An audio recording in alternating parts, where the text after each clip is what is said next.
We're doing a lot of talking, a lot of chopping, a lot of Dr. Pepperin, and a lot of watering. And it is Chief season, baby.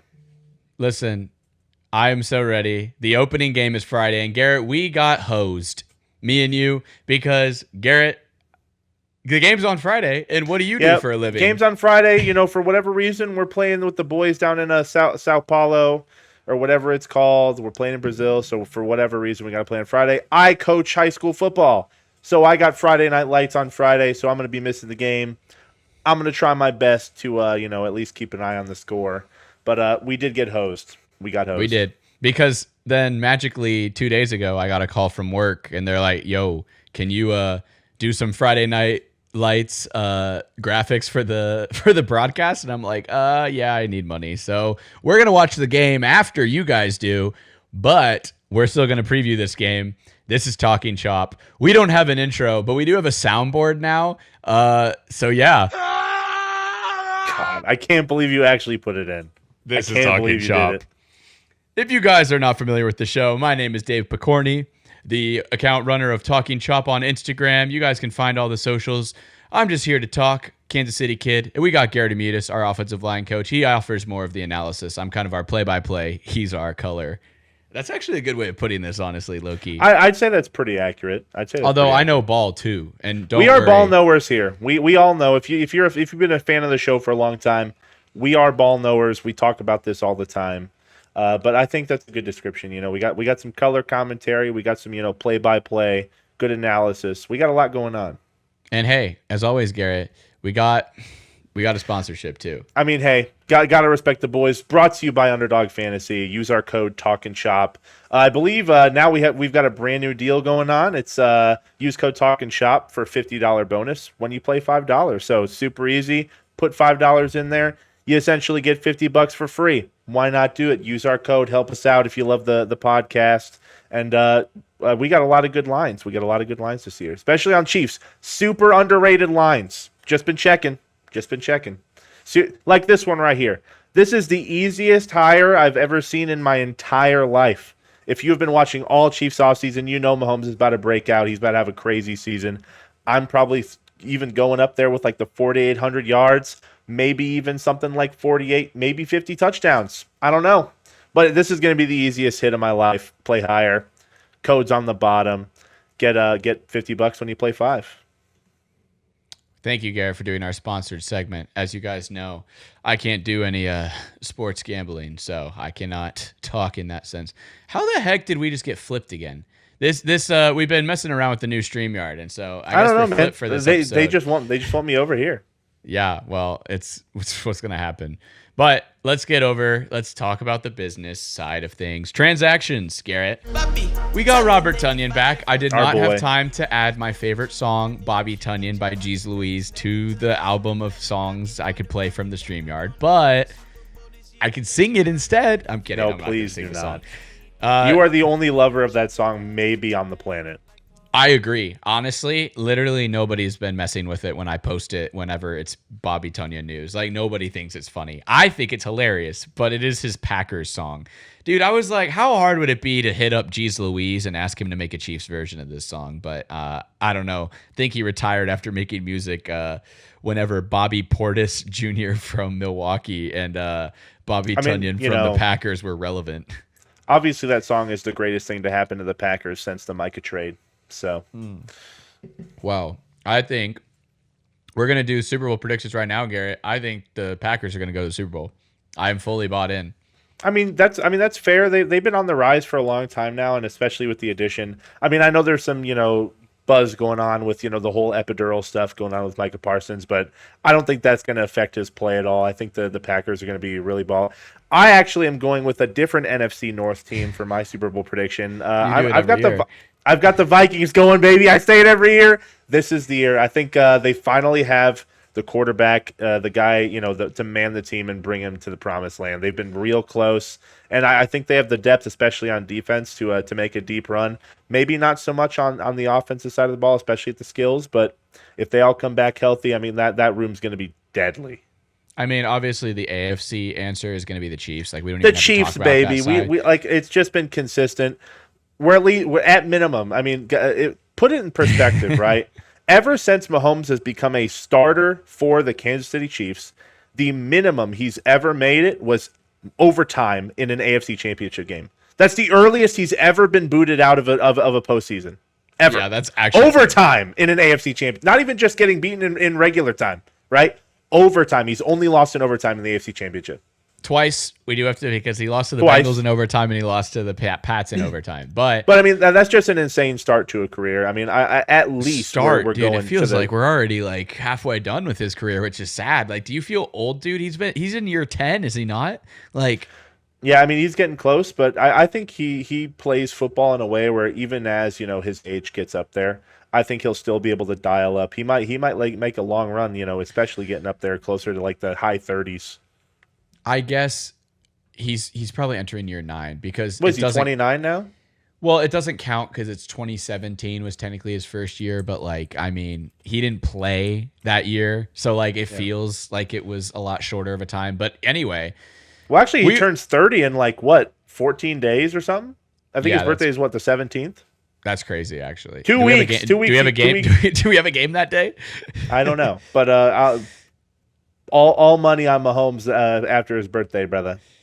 But there is some validity. I mean, this is the part of the season where everyone's teams looks unstoppable because they're all on paper. But I kind of forgot that the Vikings added Jonathan Allen and Javon Hargrave this offseason. And honestly, dude, with the Packers, Micah Parsons can play back in his, like, he was like he kind of played more Sam linebacker in college anyway. He could play more Sam linebacker with the Packers because they already have Lucas Van Ness and they have Rashawn Gary. So, like, they already have edge rushers. Like, it's just.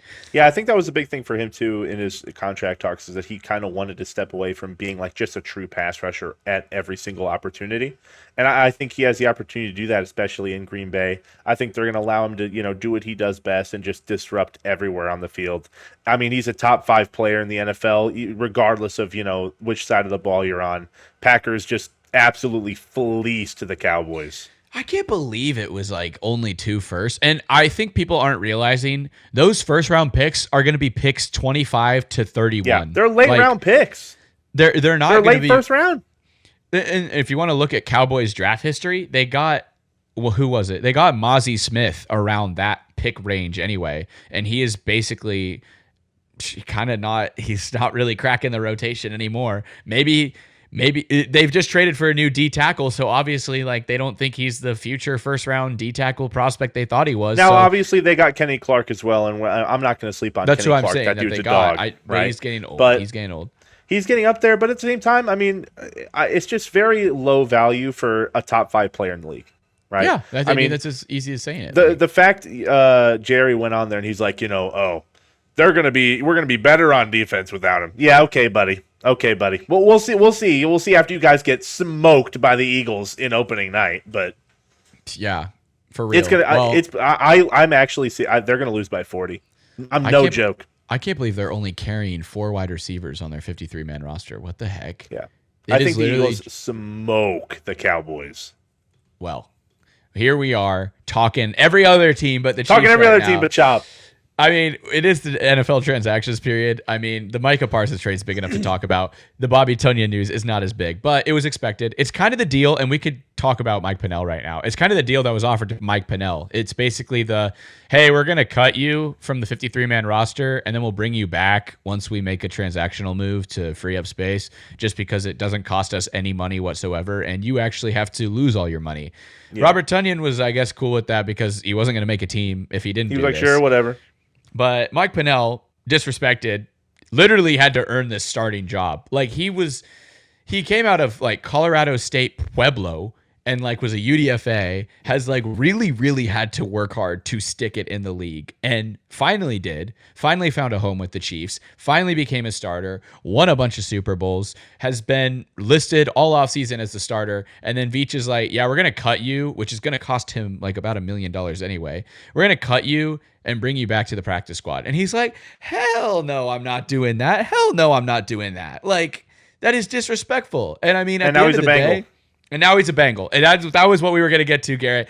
He's a Bengal now because they disrespected him so hard. And like, listen, I get it. It's easy on Madden when you can just click a button and cut a player and bring them back. Like, it feels so cool. Oh my God, I'm so smart. I'm big braining this.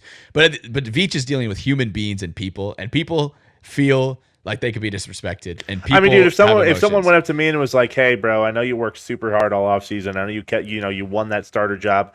I'm gonna take $1 million from you and then just do nothing with it." I'd be like, "Yeah, no, I'm good, brother. I'm good. Y'all can keep that. I'm out." Yeah, so he's on the Bengals now. I am wearing the Mike Pennel jersey. I kind of forgot about that, low-key. I'm wearing the Mike Pennel jersey in honor of him. He'll still always be one of my favorite players. He'll still always be, Chiefs legend Mike Pennel. I mean, he's going to be a guy that is going to be a deep pull in the future, but actually was really impactful in almost any of the Super Bowl runs.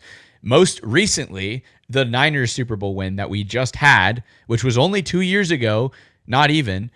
He had the highest grade out of any defensive tackle who played that game. Mind you, it's the 49ers and Chiefs. Those are deep defensive lines. And he had the best grade out of anyone in that game. Went balled out. So he's no slouch. I hate all the guys in the comments that are just like, oh, if each knows what he's doing, he's like 33, blah, blah, blah, blah. Beach truthers, man. I mean, it gets a little ridiculous. Like, look, Veach I love Beach, one of the best but the man DMs. can make mistakes. The man He's can make not mistakes. Perfect. Yes. And in my opinion, this was one of them. He's human. He's able to make mistakes. And yes, did we get to stash like Brandon George on IR now because of this Pennell move? Sure. Or Jake Birmingham, however you want to say it. Or Eric Scott Jr. or whatever. Well, Eric Scott was not a UDFA. The move is to do a undrafted rookie so no other team takes them. But either way, like, I mean, I feel like Pennell was invaluable. He was approached about the naughty trade and said that was cool. Like, so they were respecting him for most of the ride there. But then they're just like, they asked him if he's willing to do this. He said, no, I'm not willing to do this. And they said, well, we're doing it anyway because we thought you'd be cool with it. So that's tough. That's the business, I guess. But, I hope he balls out on the Bengals and Trey Hendrickson has a horrible year. That's what I hope for. That's crazy. Mike Pennell, 10 sacks. Trey Hendrickson, 0 sacks. But in all seriousness, like, you can't really be mad at him. And I mean, these things happen and you can't be mad at the Chiefs either. If anyone's mad at Pennell, but I was just mad at the Chiefs, like, haters who were like, he's 33. It's tread on the tires. Look at Kelsey. He's up there in age too, even older, but he didn't play that much in college because of his weed crap and all of his stuff. And he didn't really play football in high school. Football is not about age. It's about tread on the tires. How much have you been playing? That's why Jonathan Taylor at such a young age already looks washed, because at Wisconsin, they wanted him to die. They ran him into the ground. There's he also had 2,000 yards every year. There's also why there's, the polar opposite of that. There's one outlier I think that I can think of, and that's Derrick Henry, who's just been run into oblivion, and the dude is just still balling. I mean, I think if we put across, their entire, like, everyone's entire lives, I think Derrick Henry might have the most snaps of football played maybe ever. I mean, the dude has so many carries. It is unbelievable. To preface this, you're talking about with high school included, with high school, right? Yes, because that's where the big difference outlines here is he was just fed to he has in high so school. many snaps under his belt. It's unbelievable. Yeah, well, he could play for like 5 more years. I would not be surprised. We'll see. Yeah. Eventually, the wheels got to come off, dude. But those are some strong wheels. But that's basically the Chiefs news in terms of roster movement. Rashee Rice did go on the suspension list, which is why we got Tonyan moved back up. Was always the plan. Yeah. But it's rough. Whatever. I'll still always like Pennell. Injuries, though. Hollywood is a full participant in practice, Garrett. Will we finally see Hollywood Brown like we did on the Christmas time? Christmas Hollywood Brown was kind of a baller, dude. He literally comes back in his first game during like the Christmas games where they had the beautiful, like, I loved that patch, by the way, the dual candy canes. Call me a festive sucker because that festivity was fire. Anyway, Hollywood Brown is back in practice and we might actually finally get to see him at full form. I don't have high expectations for Hollywood Brown this season, and I don't think it matters. I don't think if Hollywood's great. If Hollywood's not that great, doesn't really matter, I think. I think he's going to be a luxury item, and Mahomes has a lot of those this season. He has a lot of luxury items in that offense that I can't wait to see. And speaking of one of those luxury items who is injured, poor Jalen Royals, who has been a fan favorite all of camp and already has fan accounts, already worshiper accounts. But Jalen Royals, dude, he's going to miss this game. He's not on IR, but he is going to be missing this opening game for his knee tendonitis that he has been dealing with. So Yeah, and I think with the addition of our upgrades at the offensive line, I think this is going to allow a lot of our more depth receivers to have that little bit more time to get open into space. I think it's really good to have a guy like Hollywood Brown, especially with Rashee Rice being suspended for 6 games. I think it's good to have a guy that Mahomes can trust to get the ball in his hands, and he's going to be in the right spot. He's known the system for a long time, and with Josh Simmons anchoring down left tackle finally for the first time, and Mahomes' career finally has that solid guy. I think it's going to open up the playbook way more than it was last year. well, and we can talk about that right now. I mean, well, actually, first off, let me talk about the rumors that Juwan Taylor might not even make the trip, but he probably won't start at right tackle. That's what I've been hearing. They haven't announced it yet, but he has liquid in his knee that he might have to get drained in the flight, and he's been having that knee issue all of last season, which is kind of crazy that it kind of went under the radar that they were able to keep that so quiet. Especially amidst all the slander he was getting, they were not willing to say that he had a knee injury. But I mean, it's a competitive disadvantage. Probably due to him. I feel like he was kind of like the guy leading that charge of like, hey, I don't want anyone knowing about this. I'm going to go out there. I'm going to play my game how I know I'm going to. And, I kind of respect that mentality, right? It's like, a lot of people could, put that blame on that injury, for their play. And he was just like, nah, I'm going to let it breathe. I'm going to get it fixed when I can. And I'm going to go out there and play ball. Well, and I think he's going to have actually a season that surprises many Chiefs fans. And I think he's going to be very good at right tackle like he was his final season in Jacksonville. He was a very good right tackle. So I see that in his future. For now, though, I do think Jalen Moore might actually start the Brazil game just because of the lingering injury. But once we get him back at full strength, Juwan Taylor, I think, is going to silence a lot of the haters. And we've been talking about that all offseason, that we've kind of turned off of our Juwan Taylor hate, and I think once he's not the focal point of the offensive line weaknesses, there really won't. I don't think there's going to be as many weaknesses. And honestly, in preseason, he hasn't really been beat at all. If anything, Kingsley's the weak point, and we'll see if he can hold up.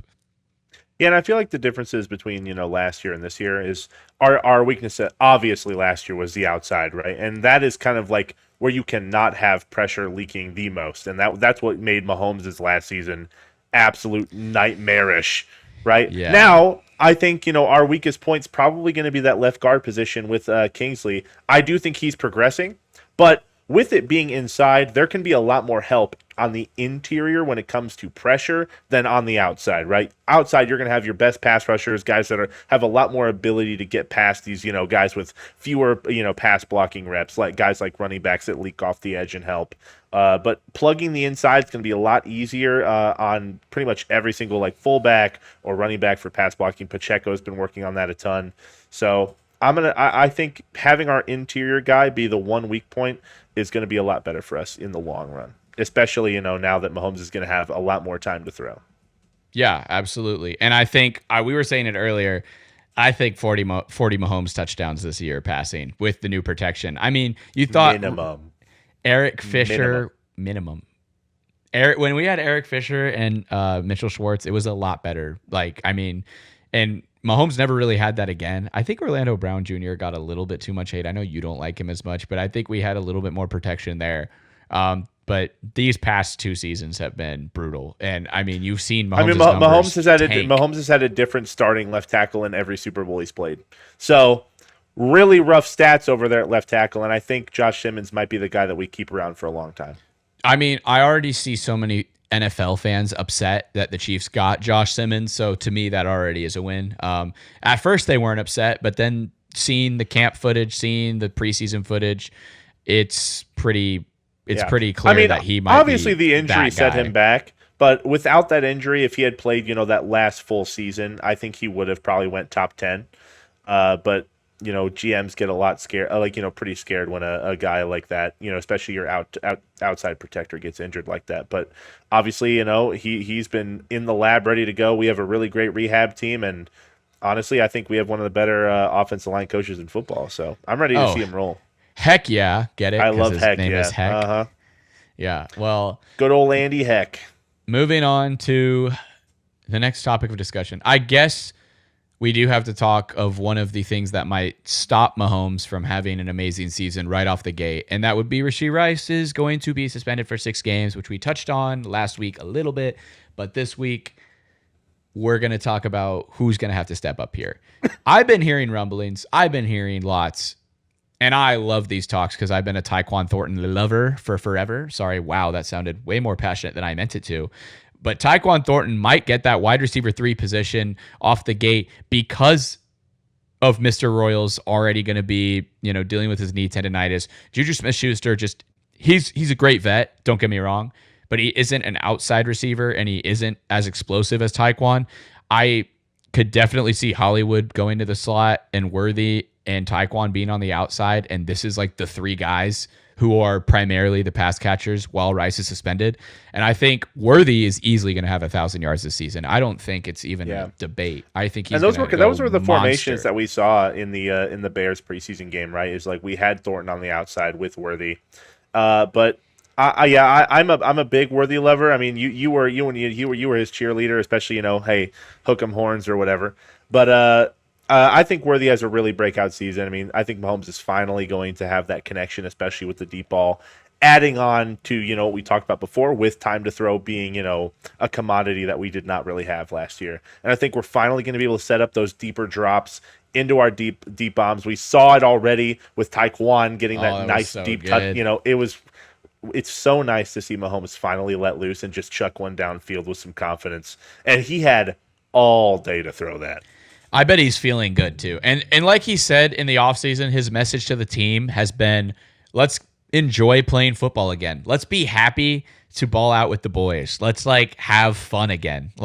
Not this matriculate, or not even matriculating. They weren't even matriculating. They were methodically marching down the field and very slow, grind out these wins, tiring, exhausting wins that you just want to go fall asleep on the couch with a beer after you won that game.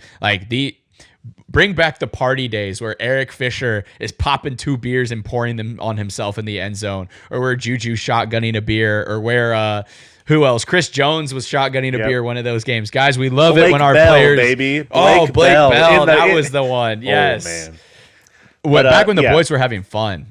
Back when the boys were having fun. Make us earn those too high safety looks. I feel like teams always drop that too high on us, and we just never test it deep. Make them earn it. Chest the field, open up the run game, give them some space in the box, and let's have a good time playing some football, baby. No, absolutely. Especially too, because you have Xavier Worthy wide open on a lot of those plays last year, Garrett. Remember, we broke down for the first 4 weeks of the season, there was so much film on Worthy being wide open, but just Mahomes not having the time to get, to get it to him. So now that time is there. That connection has been brewing. Worthy has gotten a lot humbler and a lot more mature in camp. Remember, he's younger than us. He was in my freaking class in college.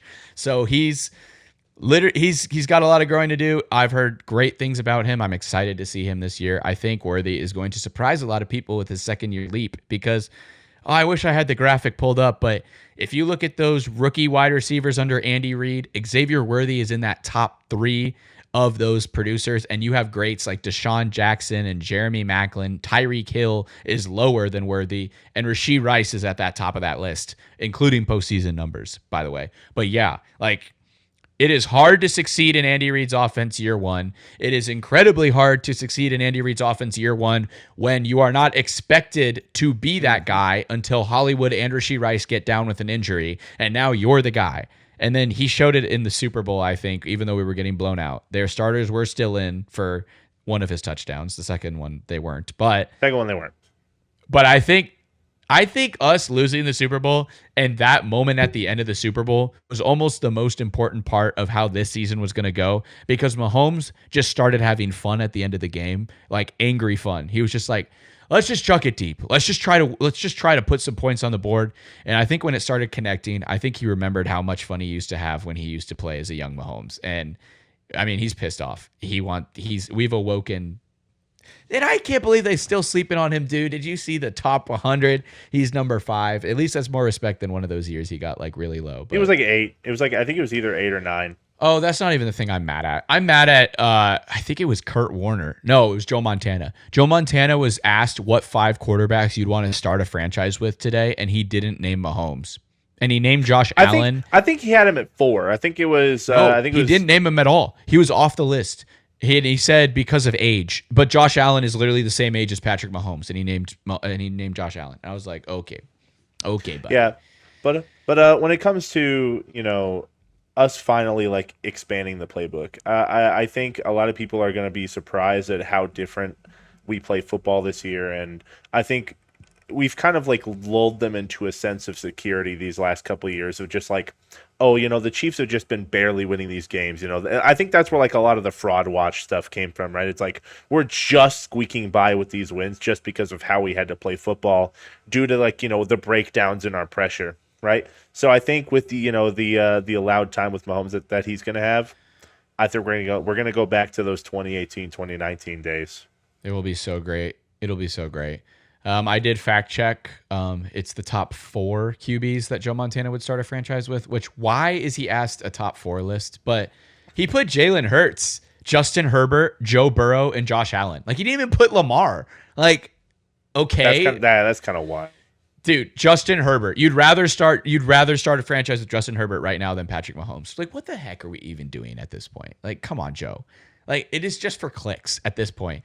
The Justin Herbert is literally Phillip Rivers. Like, when it's all said and done, and I'm not going to take the guy that has a 17-5 postseason record. Listen, when it's all said and done, and I've said this like maybe 2 years into Justin Herbert's career, which was really early to say it, but now it's coming to fruition. Justin Herbert is literally going to be Phillip Rivers. They're going to have great season numbers. They're going to have really cool stats. They're going to be long tenured Chargers that are loved by the franchise, but they're never going to win anything in the playoffs, and they're always going to be could have been stories. And it's playing out the same way. No disrespect, but neither of them could really get the winning gene done when it mattered. And maybe Herbert turns it around. I hope he does. I liked him out of Oregon. I thought he got slept on initially. Now he's way overhyped, and we got to calm it. We got to calm our jets because we've had plenty of time to calm those jets on Justin Herbert. And then you got to stop getting out-fanned at your own stadium before you can actually start putting up any wins. I feel like anytime the Chargers have a home game, it's not even really a home game because I feel like I see more Chiefs fans than I do Chargers fans. Well, this is a perfect transition because we are going to play them week 1 in Play them Brazil. week 1, baby. So, Garrett, Brazil, Chargers, what do we think of this matchup? Because obviously there's more to it than just Justin Herbert. I think Harbaugh has instilled a great culture with the Chargers, and I can compliment that. It might actually be enough of a winning culture to get Justin Herbert a playoff win, a couple of them. He's had one before. Has he had one before, actually? Now that I think about it, has Justin Herbert won a playoff game? Our associate producer, Jackson Roan, is not with us right now, which is tragic because he would tell us. Did they beat Miami one year? I feel like they might have beat Miami. I don't think so, because remember the Jags playoff game. I think that might be what you're thinking of when they blew the league. And the stats are in. He has not won a playoff game. They are 0-2. They lost to the Texans and they lost to the Jags. Wow. That's disgusting. I'm sorry, Justin.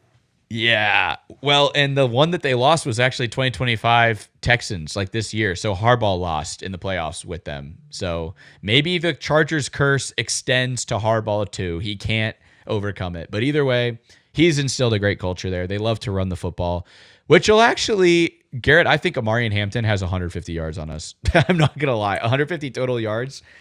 Yeah, I mean, with the way our rush defense has played, especially in the preseason, and now with the departure of Mike Pennell, I feel like we're going to be hard-pressed to find a way to stop the run that doesn't involve a lot of, smoke and mirrors and getting our linebackers involved. But which are great. Our linebackers are great. However, that's going to create two problems, right? It's like, are we going to be committing to stuffing the run, trying to find these, more sneaky ways to find, more leverage in the box, get our numbers right, which in case, right? Justin Herbert, as much as we love to trash on him, he is a great quarterback.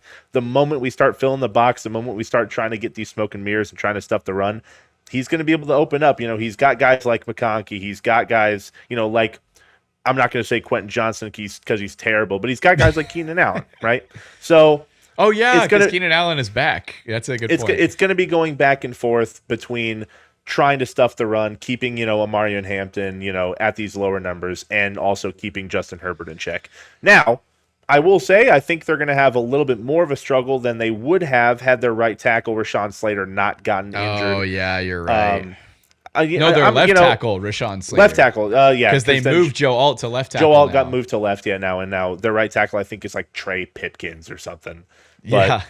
So I think they're going to have a lot more struggles. I still think they're a solid group. You got Mekhi Becton, you got guys like Zion Johnson and Joe Alt. So I think they're going to be fine, right? But they would be significantly better with a guy like Rashawn Slater. So I think they're going to have troubles, especially in the first couple games, getting used to that new chemistry with a new offensive line. And people don't really think about the offensive line. I like to use the example of Madden because it's really easy to move offensive linemen around in Madden. They keep the same overall. That's just not how it works. Yes, Joe Alt did play left tackle in college, so he will have, honestly, a really easy transition there, hopefully. But it is the pro level. But it's not just about Joe Alt. It's about the guy next to him, Zion Johnson. How is he going to work with Joe Alt versus how he worked with Rashawn Slater? All that matters. Even Bradley Bozeman, he's going to have to pull over to that left side too. And then, shoring up the right side with Mekhi Becton and Trey Pipkins over there. But to your point, the same thing on our side, right? It's like, we have new chemistries with guys like Josh Simmons, guys like Kingsley moving to guard. We've had Joe Tooney, anchoring down our left guard for the last couple of years, and now we're going to have a completely new chemistry now with Creed Humphrey and Kingsley, and Kingsley and Josh Simmons. So it's kind of a similar situation. I wouldn't say, we've gained as much as they've lost, right? Because Rashawn Slater is one of the best tackles in football. I don't think anyone denies that. But it's pretty similar situations where we're going to have to be dealing with a lot of new situations in terms of running and pass protecting.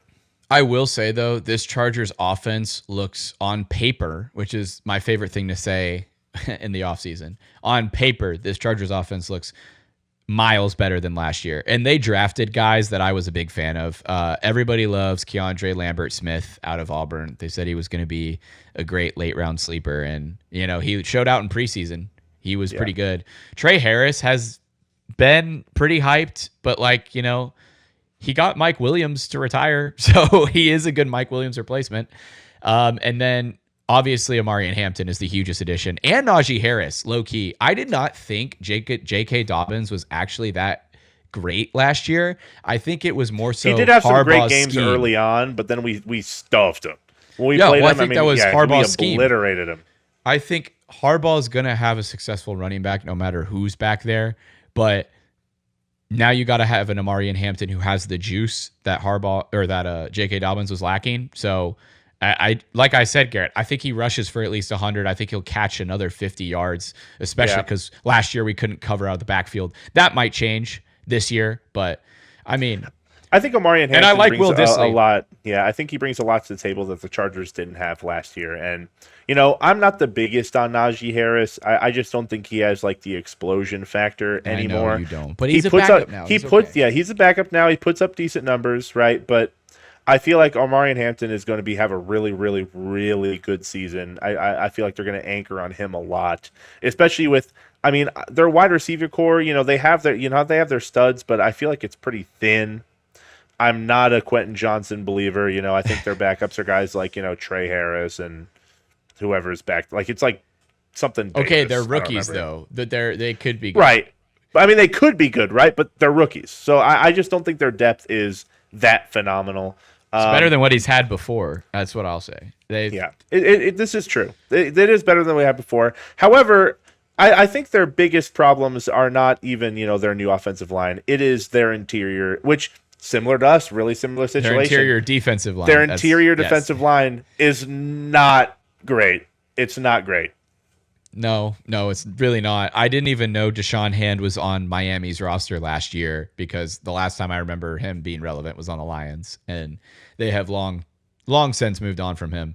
But yeah, I mean, you still have Khalil Mack on the edge, but that interior line, I think, especially, did you see that clip on Twitter of Josh Simmons pulling from the left tackle position and then moving all the way to the nose tackle to block him so Pacheco could run it in for the touchdown? I expect to see a lot of those gap schemes. We're going to run it up the middle. And I think I feel like Chiefs trap's going to be a really big play for us. Running it down the middle has kind of been like our weak point in the past couple of years. I feel like a lot of the times we've been trying to stretch the to the sidelines, and it just due to the fact that our tackles were really not great last year, it was kind of hard to like get those run schemes open because we want to have the ability to beat them to the sideline more consistently, which opens up the inside, but we couldn't do either. Right, so we really had to grind out these really tough yards inside the trenches, but I think we can really take advantage of this interior line. Leaded by Tier Tart. Yeah, well, I will say that I know we predicted Mahomes to have an absolutely explosive through the air season. I don't think that starts week 1 because I do respect the Chargers secondary, and it got better with Dante Jackson. And their developing rookies are not rookies. They were rookies last year, but their names are not big. But boy, howdy, they play really good football now. Cam Hart and Tahib Still. I love Cam Hart. I mean, both of them were standouts last year and now starters. And I mean, obviously the Chiefs crusher Derwin James. I mean, I feel like every single time we play him, he just has either 2 or 3 really clutch plays or really dynamic plays, and he's fully up, ready to go. I mean, I feel like he's kind of been that leader on that defense that he's like, we will not lose to the Chiefs again, which obviously that's going to be a moot point come the end of the game. But Derwin James, I mean, he's just always where he needs to be, and I feel like that's kind of what we need at the safety position right now. That's kind of where we're weakest, I think, on defense is safety. Yeah, even though I think Jaden Hicks will have a breakout year, I do have some questions about Brian Cook only because of his injuries. And my camera just went out. This happens from time to time. But for our listeners at home, this is not a big deal. But for the YouTube audience, now they can see my face again. Garrett, it's been a thing with I've had to wiggle the cord a little bit to get it to turn my camera on. So sometimes you just got to do it, brother. Yeah, those cheap Amazon cords that I bought. Gotta shaking my head. Anyway, what were we talking about? The Chargers? Oh yeah. I mean, we're gonna need Xavier Worthy to show out this game because I do think Kelsey versus Derwin James will be a tight match. I predict a Robert Tonyan catch this game. I think that's gonna happen. Will it be a touchdown? Probably not, but he's gonna catch it. But I think Pacheco is going to be important. I think it's going to be a surprisingly run-heavy game for both teams. I think both teams are really going to pound the rock, especially in Brazil. Like, I don't know. We always know Andy loves to kind of hide the playbook for a little while until later in the season. So I don't think we're going to see anything too crazy explosive unless the game's on the line. Usually his week 1s though are pretty fireworks. His week 1s are always fireworks displays. At the same time, I feel like that you remember that Cardinals game, dude? Yeah, Holy that was. Cow. I feel like that kind of blends into Andy Reid's record after a bye, which we could consider the offseason a really extended bye week, right? Which is not officially a bye week, but Andy Reid's record after a bye is absolutely it's probably the most impressive one. I think he's 21-4 or something like that. Wow. It's some stupid high number. Where is associate producer Jackson when you need him? We need him back. He's been a busy man, and we really appreciate what he does around here. But the man's just been busy, and we respect that. We're all adults here, and we have our time to talk chop. And fortunately, he's just not ready. Hey, you pulled that out of your ass, but 21-4 with. Whoa, really? Yeah. That's crazy. I had no idea. I was like, it's some high number. Wow. But it counts as Eagles too. With the Chiefs, he's not as good, but 3 of those losses are with the Chiefs. But hey, whatever. But yeah, we're adults. We can't even watch this game. We're gonna have to rewatch it. We will, don't worry, and we're gonna give you great analysis of it. we're probably both going to sneak it at work. Let's be honest. Actually, Garett won't because he's a coach, so he definitely needs to focus. I unfortunately cannot sneak any of the game, but I will be, watching probably a full replay. Either the moment we'll I get have home box or, scores during. Yeah. We'll have box score know, updates, we'll dude. They might even put the dang game on in venue at whatever Friday night lights you guys are playing at. So you never know. They might have it on there. Me, I'll be so focused on graphics. It won't be on my phone at all. I will be doing the graphics for the broadcast. When it comes to the full game plan, right? I feel like this is probably going to be one of the more close Chiefs Chargers matchups we've seen in a while. I don't think the explosiveness from our offense that we're going to see later in the season is going to be exactly present. I think we're going to see like little teases at it. But I think it's still going to be a pretty close game. I think we still need to get the gears going, still need to get the chemistry with the guys that are, new to the team and at new positions. So I don't expect us to, blow them out of the water, but I could see us putting up I could see a good 27-21 score. I think that would be fair. I was scared you were going to do my score, but I think that this game will have a shock to the world, not the world, maybe mostly Chiefs Kingdom. Red zone efficiency will be 100%. The Chiefs will put up 28 points, and the Chargers will put up 27 in a very, very tight game. I know we were joking about disrespecting the Chargers all game, only for me to predict that we only beat them by 1 point. But I do see that being it's going to be a tough hurdle week 1, and also in a different country. That does matter. This field is, there's been so many problems in Mexico specifically with field quality, and I don't know if Brazil's got it much better. So we'll see if they might have to get the better cleats, but and division games are always significantly harder than out of division games, right? We play these teams so much that I feel like we just know each other and how we play football to an extent where even if we're one team is significantly better than the other, it always seems to be a lot closer when it comes to division games. So even if Joey I think Bosa though. No Joey Bosa. However, I still think they have, a lot of key players at a lot of key positions. So I think 27-21. I will say I think I like your score a lot too. I'm just worried when it comes to I get flashbacks to when we lost to the Chargers due to that Mike Williams 2-point conversion after he obliterated us all game.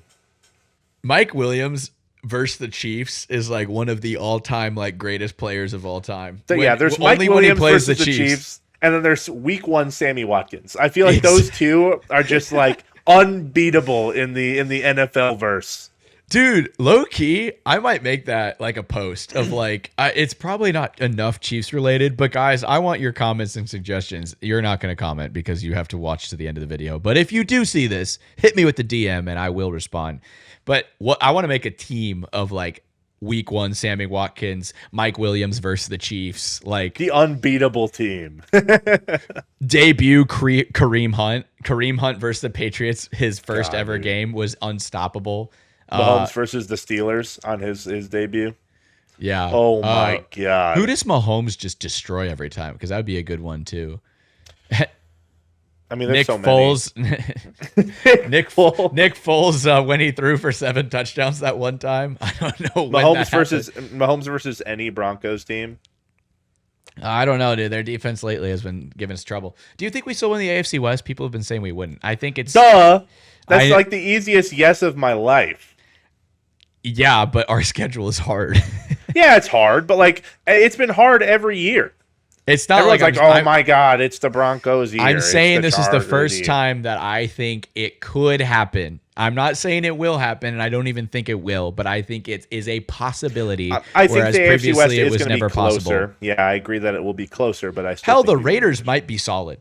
They might be okay. I think Pete Carroll with Geno Smith and Ashton Genty. We just saw what happened to Boise State without Ashton Genty for their first game back. They got absolutely embarrassed on national television.